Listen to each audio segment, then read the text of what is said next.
Trahedya sa himpapawid ng Azerbaijan Airlines Embraer 170. Russia, may kinalaman nga ba sa pagbagsak nito?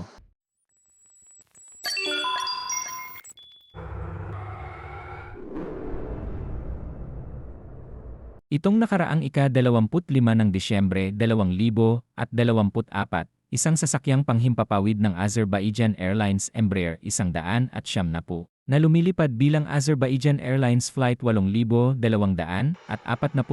mula Baku patungong Grozny ay bumagsak malapit sa Aktau, Kazakhstan, na nagresulta sa 38 na pagkamatay at 29 na pinsala.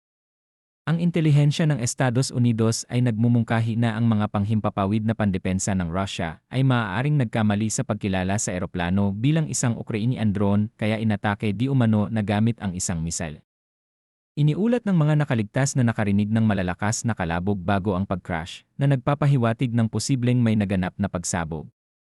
Ang mga paunang pagsisiyasat ng mga otoridad ng Azerbaijani ay tumutukoy sa pisikal at teknikal na panlabas na panghihimasok na may ilang mga eksperto na nagmumungkahi na ang isang Russian Panzer S-1 air defense system ay maaaring sangkot.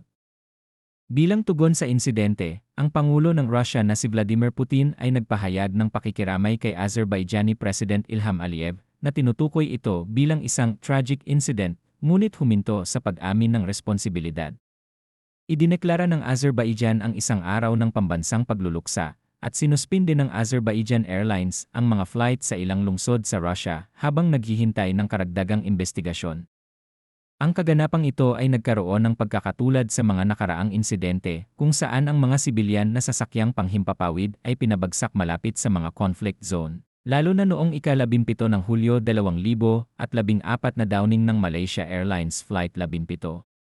Ang pagsisiyasat ay nagpapatuloy na may internasyonal na pagsisiyasat sa mga protokol sa kaligtasan ng aviation ng Russia at mga panuntunan sa pakikipag-ugnayan ng militar. Baka naman po pwedeng palike at paki-subscribe na din po para lagi kayong updated kung gusto nyo ng mga ganitong kaalaman. Maraming salamat po sa inyong panonood, Hane.